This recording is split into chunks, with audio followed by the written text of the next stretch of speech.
Stacy, ilarawan mo nga sa akin si Joanna. Okay.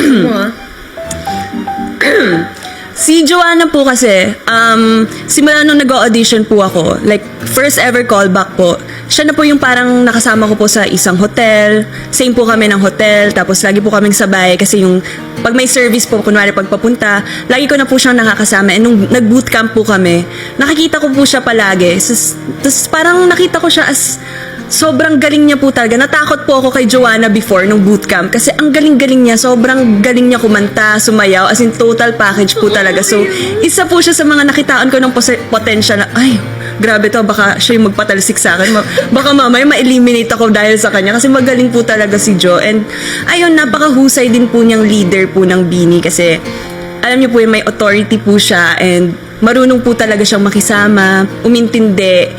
At saka hindi naman po porket leader, serious po talaga. Siya po talaga sobrang kwela po. Pinakamadaldal, pinakamaingay, pinakagutumin, lahat na. Pero, yeah, I love Ma'am and Joanna. Yeah!